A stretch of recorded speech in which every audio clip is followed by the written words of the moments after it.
Hello दोस्तों, आज हम एक ऐसे टॉपिक के बारे में बात करेंगे, एक ऐसी कृषि के बारे में बात करेंगे, एक ऐसी खेती के टाइप के बारे में बात करेंगे जो हम लोगों के लिए ही नहीं, संपूर्ण मानव जाति के लिए ही नहीं, पूरी धरा के लिए बहुत खतरनाक साबित हो सकती है या हो सकती थी इसलिए क्योंकि इसको अब भारी मात्रा में इस पर रोक लगाया जा चुका है। तो हम बात करने वाले हैं कि हम लोगों के मन में ये क्यूरियोसिटी आ चुकी होगी कि ऐसी कौन सी कृषि है, ऐसी कौन सी खेती है जिससे प्रदूषण हो रहा है या जिससे हमारी धरा का बहुत सारा नुकसान हो रहा है, जिससे हमारी धरा पर जो साइकिल चलना बंद हो रहे हैं, हमारा चक्र चलना बंद हो रहा है। तो वो कौन सी खेती है उसे हम सभी हो सकता है कि जानते हो। जो लोग नहीं जानते हैं वो लोग ध्यान से सुने और जो लोग जानते हैं वो भी वीडियो में लास्ट तक बने रहें, क्योंकि इस वीडियो में आप लोगों को बेहतरीन जानकारी मिलने वाली है। तो हम बात करेंगे एक ऐसी खेती के बारे में जिसे हम झूम खेती कहते हैं। इस झूम खेती को हम लोग शिफ्टिंग एग्रीकल्चर भी कहते हैं। हम बात करेंगे इस झूम खेती को हम शिफ्टिंग खेती या शिफ्टिंग एग्रीकल्चर या बर्न एंड स्लेश एग्रीकल्चर क्यों कहते हैं। हम बात करेंगे भाई झूम खेती क्या होती है। तो झूम खेती वनों को काटकर उन्हें जलाकर वहां पर खेती करने की क्रिया को हम झूम खेती या शिफ्टिंग एग्रीकल्चर कहते हैं या बर्न एंड स्लैश एग्रीकल्चर कहते हैं। यहाँ पर इस खेती को करने के लिए बड़े बड़े जंगल ढूंढे जाते हैं और इस खेती का सबसे ज्यादा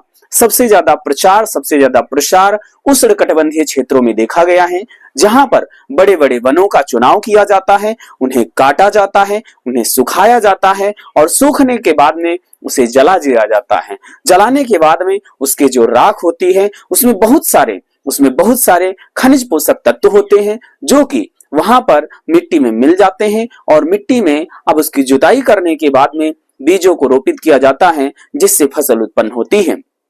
इस प्रकार की झूम खेती की जाने वाली जो फसलें होती हैं ये बिना खाद के, क्योंकि उसमें जो राख मिली हुई है, जो जंगलों के जलने से जो राख बनी है, उस राख के पोषक तत्व उस फसल को मिल जाते हैं जिससे फसल की उत्पादकता बढ़ जाती है। उस खेती में, उस भूमि में 2 से 3 या 3 से 4 फसलें आसानी से उगाई जाती हैं। लेकिन जैसे जैसे फसलें उगना बंद हो जाती हैं, प्रोडक्टिविटी कम हो जाती है, वहां के जो समुदाय के लोग दूसरे जंगल की तलाश करते हैं और उसे काटते हैं, सुखाते हैं, जलाते हैं। फिर उसमें भी 3 से 4 फसलें उगाते हैं, 3 से 4 पीढ़ियों की फसलें उगाते हैं और फिर अगला जंगल ढूंढते हैं। तो इस प्रकार से देखा गया कि यह चक्र पहले 5 से 10 सालों में पुनः दोहराया जाता था, लेकिन आधुनिक युग में आबादी बढ़ने के कारण यह चक्र बहुत ही जल्दी चलाया जा रहा था या चलने लगा था, जिससे देखा गया कि वनों की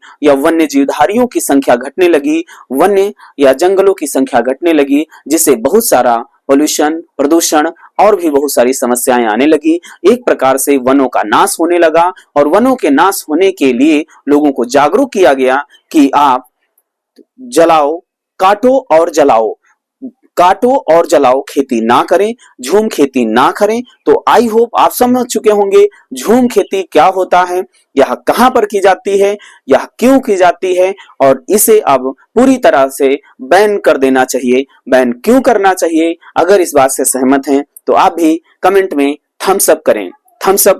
तो फिर मिलते हैं अगली वीडियो में। इसी तरह की इंटरेस्टिंग जानकारी पाने के लिए आप हमारे चैनल पर बने रह सकते हैं। उसके लिए आपको हमारे चैनल पर सब्सक्राइब का बटन क्लिक करना होगा और आप बनेंगे हमारे अपने चैनल के परिवार का हिस्सा। तो फिर मिलते हैं अगली वीडियो में, तब तक के लिए bye bye and take care.